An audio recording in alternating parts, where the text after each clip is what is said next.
안녕하십니까, 레필입니다. 4월 3일 두산 에너빌리티 보도록 하겠습니다. 증시 먼저 보겠습니다. 코스피 0.76% 하락했고요. 코스닥은 0.2% 하락하면서 오늘 양증시 하락으로 진행이 되었습니다. 장 초반에는 굉장히 크게 하락을 하다가 장 중반 이후로 지수를 좀 방어하면서 진행이 되었는데요. 코스피는 2500선을 깨지면서 진행이 되었고요. 외국인 투자자가 1조 3천억을 매도하면서 아주 많은 매도를 했습니다. 기관 투자자는 4,600억을 매수했고요. 그다음에 코스닥도 외국인 투자자 650억 매도, 기관 투자자 40억 매수하면서 오늘 외국인 투자자가 어제 이어서 오늘도 많은 매도를 진행을 했습니다. 오늘 완전히 이제 바닥을 이탈해서 쭉 눌러지는 그런 모습이 나왔고요. 코스피가 단기간에 굉장히 크게 떨어지는 모습을 보이고 있습니다. 오늘 코스피를 비롯해서 해외 증시가 모두 급락하는 모습이었는데요. 바로 그 원인부터 보도록 하겠습니다. 어제 우리가 새벽 5시죠. 오늘 새벽 5시에 트럼프 대통령의 관세에 대한 발언을 주의해야 된다라고 말씀을 드렸고요. 거기에 대해서 이제 발표가 되었습니다. 그래서 미국이 한국에 25% 상호 관세를 부과했고요. 근데 그 말고도 다른 주요 국가에게도 상당히 많은 관세를 부과를 했습니다. 예상치보다 지금 높게 나왔다라는 평가이고요. 모든 국가에다가 10% 플러스 알파까지 관세를 매겼고 중국은 34%, EU는 20%, 일본은 24%를 부과하면서 굉장히 시장에 큰 충격을 주었습니다. 한미 FTA에 대한 이 계약을 맺었던 국가가 우리나라이기 때문에 여기에 대해서 관세가 지금 25%가 들어온다는 것은 그 FTA가 완전히 백지화되었다라고 볼 수밖에 없고요. 그것을 이제 지금 막기 위해서 그동안 노력했던 국가들이 상당히 이제 기분이 나쁠 수 있는 그런 상황이 된 겁니다. 그래서 관세 부과를 막기 위해서 노력을 했는데도 불구하고 지금 일은 지금 벌어졌고요. 베트남은 46%, 대만 32%, 인도 26%, 태국 36%뭐 이런 식으로 많은 이제 국가들이 이렇게 큰 관세를 받았습니다. 자, 그럼 이제 이 관세를 받고 나서 그 대응이 이제 어떻게 되는지를 봐야 된다고 말씀을 드렸고요. 분명히 보복 관세를 하는 국가들이 나올 겁니다. 그럼 이제 미국이 그 보복 관세에 대해서 재보복을 할 수 있는 상황이고요. 트럼프가 그것을 이제 염두해 두고 있다면 차곡차곡 이제 관세에 대한 전쟁을 펼쳐 나갈 겁니다. 그래서 미국은 이러한 상황을 의도할 수도 있습니다.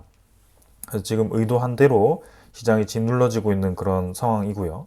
거기에 대해서 어떤 의도가 되었든 간에 지금 우리 입장에서는 상당히 불리한, 투자자들 입장에서는 상당히 불리한 상황으로 가고 있습니다. 그래서 코스피 오늘 잘 반등을 한 것처럼 보이지만 사실상 외국인 투자자가 크게 이탈을 한 상황이고 굉장히 부담스러운 상황이다라는 것을 생각을 해야 됩니다. 외국인 투자자는 지금 3월 28일부터 해서 줄곧 빠져나가고 있습니다.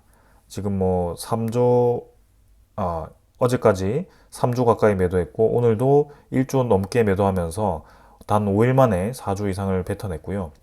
기관 투자자 중에서도 특히 연기금 투자자가 2,700억을 때려 부으면서 코스피를 매수해 주었는데, 확실히 오늘 지수 방어의 주요 이 투자자가 연기금 투자자라고 보여집니다. 근데 과연 이 연기금 투자자가 언제까지 자금을 투입할 수 있을까는 상당히 의문이고요. 계속 이제 우리나라 증시에 베팅을 하고 있죠. 몇 달째. 작년 말부터 해서 계속 투입을 시키고 있습니다. 그래서 연기금 투자자가 지금 환율도 방어하면서 우리나라 증시도 매입을 하는 상황이기 때문에 우리의 기금이 계속 녹고 있다. 이렇게 보셔도 되겠습니다. 자, 여기서 이제 이 우리나라 환율이 안정화되면서 코스피가 반등을 한다면 연기금 투자자는 제대로 된 선택을 한 거겠죠. 근데 만약에라도 한국의 리스크가 커지면서 증시가 계속 떨어지면서 환율이 높아지는 방향으로 간다면 연기금 투자자는 상당히 큰 도박을 하게 된 겁니다. 그래서 이게 어떻게 되는지 계속 봐야 되고요. 외국인 투자자가 계속 빠져나가는 이유는 분명히 있을 거라고 생각이 됩니다. 코스닥도 지금 680포인트로 하락을 했고요. 크게 떨어진 것 같진 않지만 그동안 연이어서 계속 떨어지는 분위기였습니다. 투자자도 지금 외국인 투자자 계속 이탈을 하고 있고요. 금융 투자 위주로의 매수가 계속 되고 있기 때문에 오히려 코스피보다 코스닥이 수급이 더 좋지 않습니다. 해외 증시는 다우 나스닥은 이제 새벽 5시에 발표되면서 반영이 되진 않았습니다. 이틀 정도 이제 나스닥이 반등을 하긴 했는데요. 오늘 상당히 크게 떨어질 것으로 예상이 되고요. 결국에는 이제 N자로 하락하는 형세로 증시가 진행이 될 것 같습니다. 그래서 분명히 지금 증시가 많이 떨어져 있는 상황 속에 트럼프가 증시를 방어하려고 했다면 이렇게 관세 발표를 세게 하지 않았을 텐데요. 이렇게 세게 한 데에는 지금 이제 증시에 대한 하락을 유도를 한 거고, 증시가 하락한다라는 것 자체가 결국에는 미국에 대한 부채를 줄이기 위함이다라고 볼 수가 있겠습니다.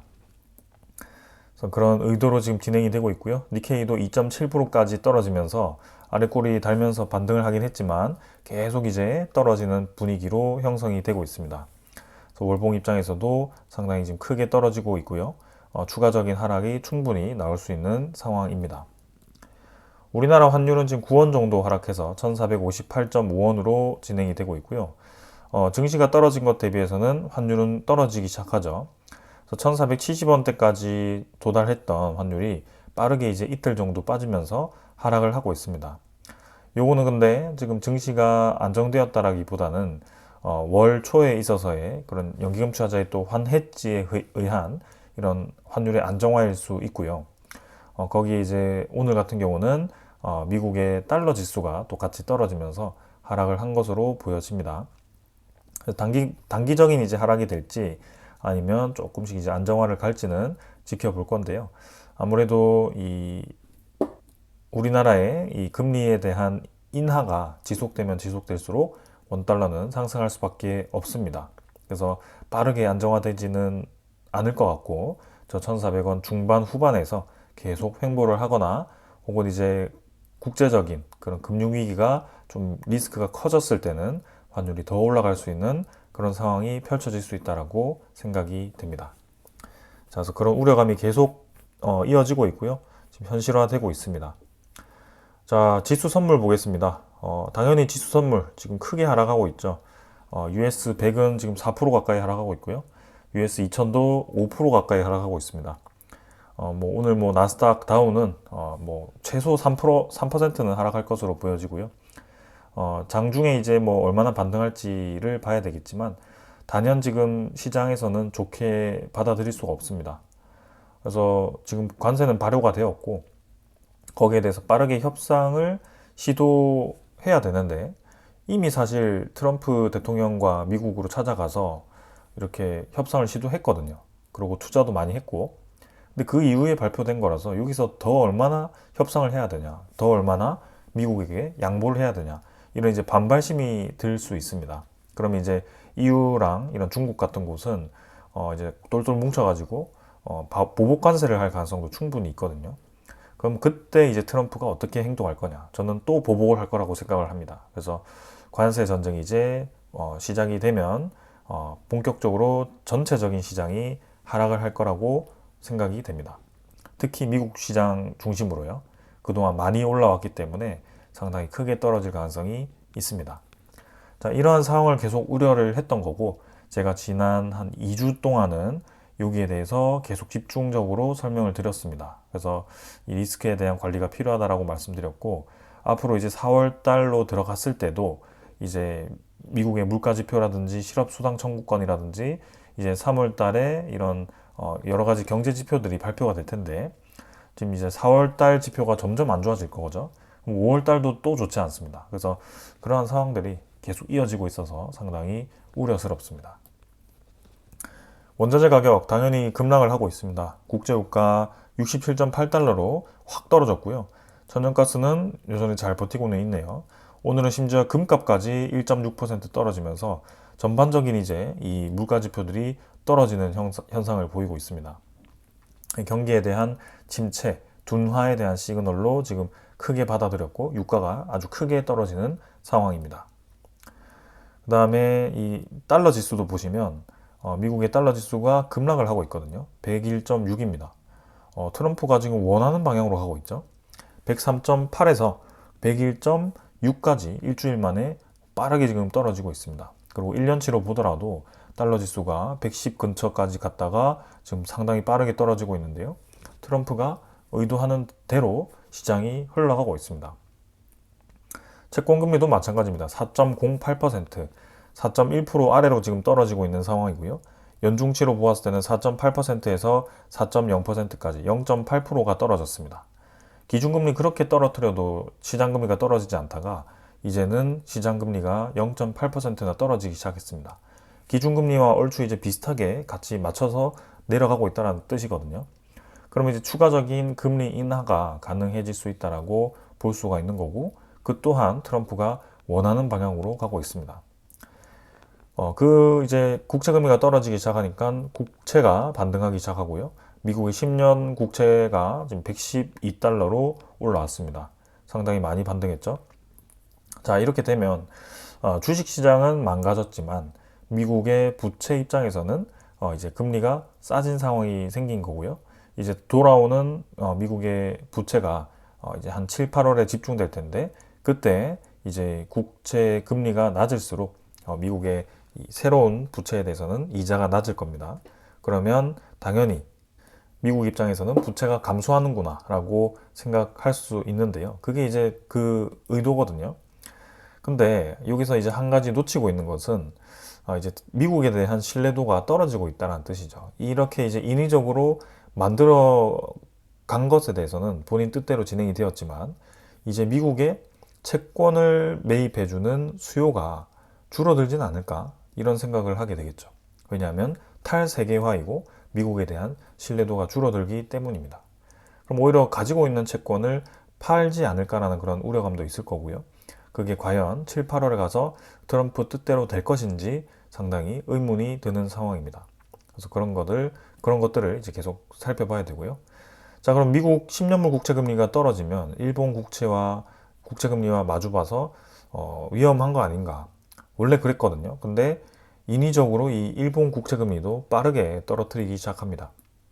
한 달로 보시면은 1.15%에서 1.34%까지 일본의 국채금리가 상당히 빠르게 지금 떨어지고 있고요. 엔화도 아무래도 안전자산으로 좀 여겨지고 있기 때문에 거기에 대해서 일본 국채에 대한 수요도 좀 높아졌을 거라고 봅니다. 그러면서 일본 국채금리가 지금 급락을 했는데요. 다행히도 같이 떨어지면서 엔캐리 트레이드 청산에 대한 우려감은 조금 완화는 되었지만 다시금 이제 일본의 금리 상승에 대한 압박이 올 거고요. 저렇게 이제 미국의 국채 금리가 떨어지면서 점점 미국이 금리 인하를 하려고 할 거고, 일본이 이제 점점 금리 인상에 대해서 물가 상승률이 잡히지 않는다면 계속 금리 상승을 할 거고, 그러면 이제 시한폭탄이죠. 시기가 늦어질 뿐 결국에는 마주보고 달려오고 있는 그런 상황인 겁니다. 그래서 그런 것들을 우리가 생각할 수밖에 없다. 자, 그리고 이제 미국의 경제 성장률이 올해 이제 2.7%에서 1%로 하락을 할 거다라고 예상을 하고 있습니다.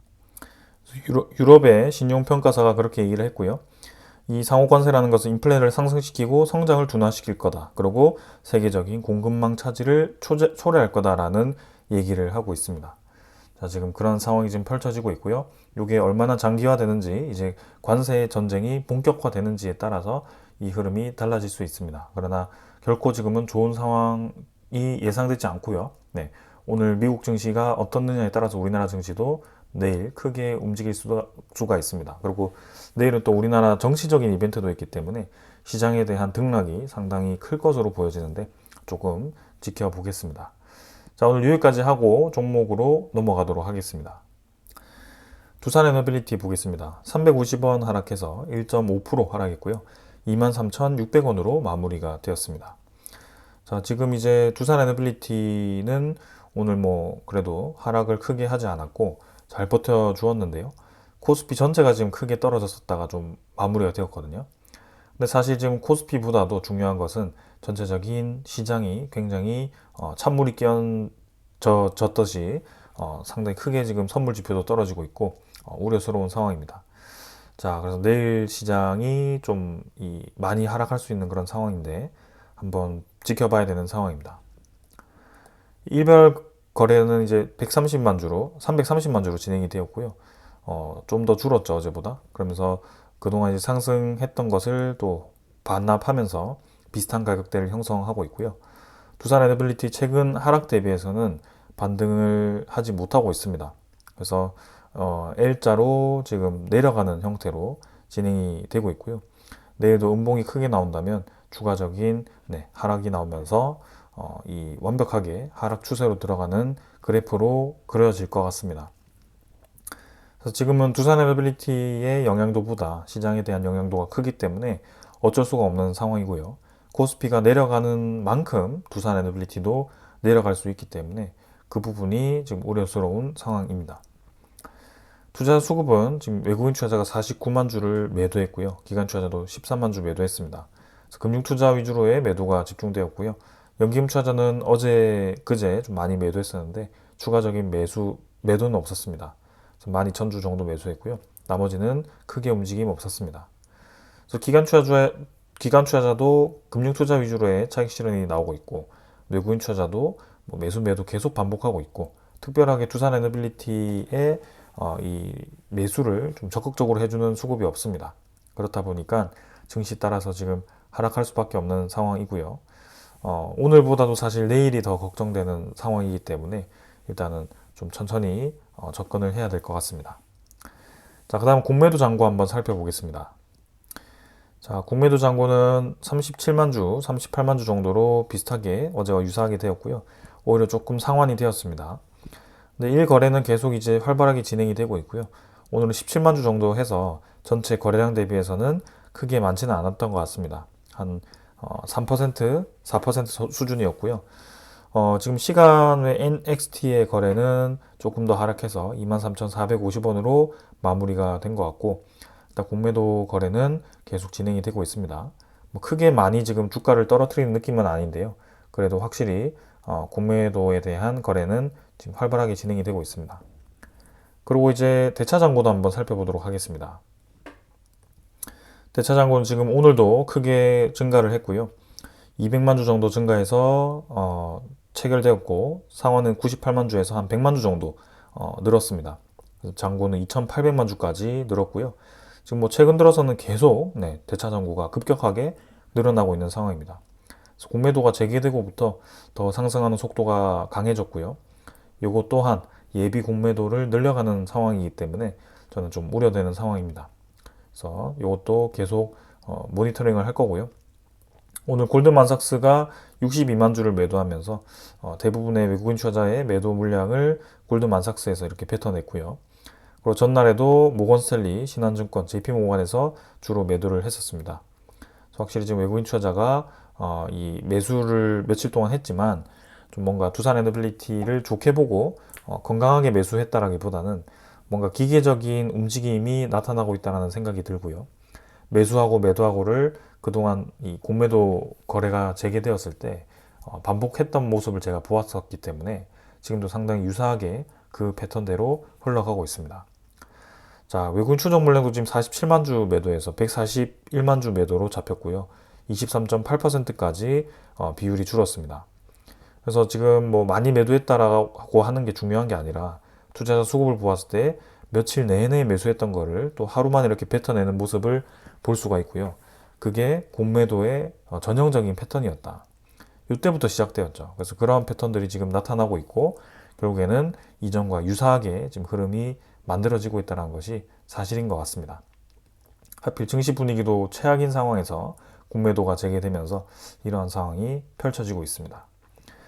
오늘도 이제 미국 증시 크게 지금 선물 지표 떨어지고 있고 이 관련 테마들도 같이 크게 하락을 하고 있기 때문에 좀 우려스럽고요.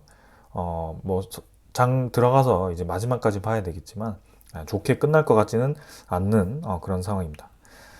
자, 오늘 기술적인 부분은 이 정도로 빠르게 넘어가도록 하고요. 종목에 대한 소식을 전달 드리도록 하겠습니다.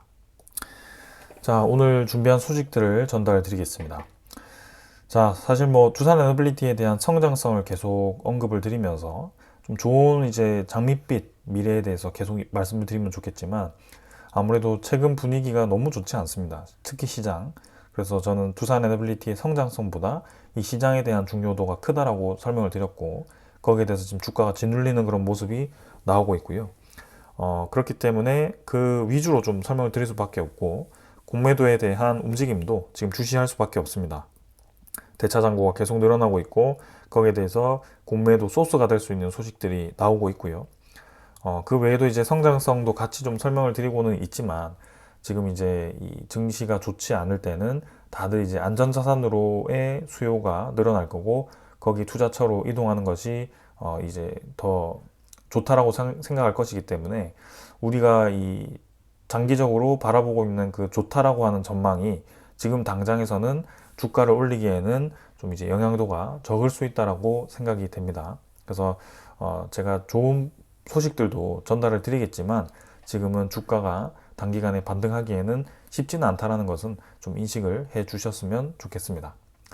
자, 먼저 좋지 않은 소식들부터 좀 전달을 드리겠습니다. 자, 먼저 전해드릴 소식은 미국의 에너지부의 민감 국가 지정에 대한 얘기인데요. 요거를 이제 지정한다라고 했다가 이제 우리나라 산업부 장관이 가서 민감 국가 지정을 해제하기 위한 협의를 하기로 했다라고 얘기를 했습니다. 근데 어느덧 벌써 4월 3일에 도달을 했고요. 지금 민감 국가 지정에 대해서 하지 않겠다, 해제를 하겠다라는 의견을 아직 받지 못했습니다. 그래서 여전히 협상은 진행 중인 것으로 보여지는데 과연 이게 민감 국가가 지정되기 전에 풀릴 것인지 그게 중요한 상황입니다.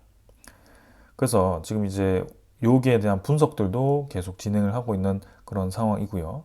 전문가들은 이제 이 국내에 대한 정치 불안과 그다음에 일부 자체 핵무장 주장, 미국과 미국의 그럼 한국의 원전 산업 견제, 바이든 행정부의 그리고 이제 정책에 대한 트럼프 행정부의 정책에 대한 대응 뭐 이런 것을 이유로 추정을 하고 있고요.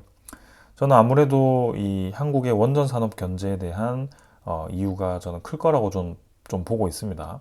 그래서 확실하게 이제 상하 관계를 정하자. 너네 우리 기술 쓰는 거다라고 확실히 이제 못 받기 위함이 아닐까라는 생각이고, 그리고 혹여나 이제 웨스팅하우스의 지재권을 이렇게 협의를 했는데 실제로 한수원과 한전이 어떻게 행동하는지를 보고 나중에 결정해 줄게. 이런 이제 저는 의도라고 좀 생각을 했고, 그럼 이제 실제로 지정을 했다가도 빠르게 풀지 않을까라는 생각인데요. 근데 좀 우려스러운 것은 지금 이 협상을 시도하고 나서 그 뒤로 딱히 지금 소식이 없다라는 거, 그리고 지정일에 대한 기간이 다가오고 있다라는 게 이제 문제가 되고 있습니다.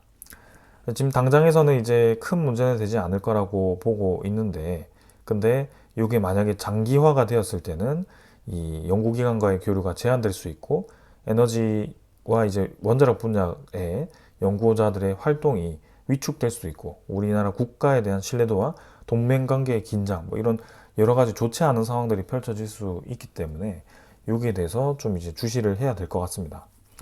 근데 이제 공매도 세력들 입장에서는 정말 좋은 소스거든요, 이거. 그래서 두산 에너빌리티의 성장성을 한 번에 무너뜨릴 수 있는 그런 이 명분이 될 수 있는 소식이라서 저게 상당히 우려스럽고요. 일단은 빠르게 잘 해결되는 것이 우리 입장에서는 좋은 상황이기 때문에 계속 주시를 해보겠습니다. 자, 그 다음은 체코의 원전 계약 문구 조율이 완료가 되었다고 합니다. 그래서 수주 내에 서명이 이루어진다. 이거는 이제 좋은 소식 같으면서도 애매한 소식이라고 할 수가 있습니다. 왜냐하면 상반기 중에 계약이 체결될 거다라고 얘기를 했기 때문에 상반기라고 하면 4월, 5월, 6월이거든요. 그래서 어디에서 계약을 할지 모른다. 구체적인 이 계약 날짜가 아직도 나오지 않았다는 뜻입니다. 지금 4월 3일에 들어왔는데도 별 소식이 없다는 것은 4월 다음 주도 크게 계약에 대한 가능성이 없다라고 볼 수밖에 없고, 적어도 이제 4월 이 말 정도는 되어야지 계약을 할 수 있을 거라는 생각이 좀 듭니다. 그만큼 지금 이 체코 원전에 대한 계약이 계속 지연이 되고 있다는 것은 사실인 것 같고, 여기에 대해서 이 공매도를 때리기에 딱 좋게 지금 분위기가 형성이 되고 있습니다.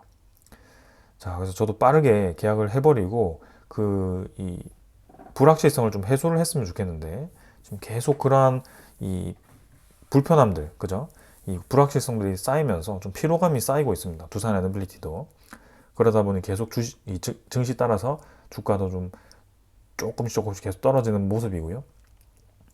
빠르게 좀 계약을 했으면 하는데 아직은 그러한 상황은 아닌 것 같습니다. 아무튼 지금 이렇게 피알라 체코 총리의 전망이 지금 향후 몇 주 안에 계약서 서명이 이루어질 거다라고 얘기를 했기 때문에 뭐 1, 2주 가지고는 이제 몇 주라고 얘기는 하지 않을 것 같고요. 적어도 이제 한 달 정도는 봐야 되지 않겠나. 그래서 5월 초 정도라고 이제 생각을 좀 우리가 편하게 하고 있어야 될 것 같고요.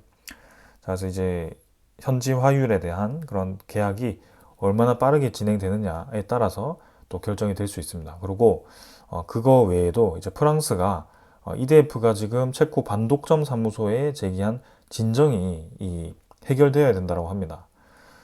정말 억울하게도 계속 이제 우리나라의 계약을 막기 위해서 이런 이제 꼼수를 쓰면서 법적인 절차에 대한 꼼수를 쓰면서 막고 있는데요. 요거를 이제 진정을 기각을 했는데 EDF가 또 불복 항소를 하면서 계속 여기에 대해서 진행이 되고 있거든요.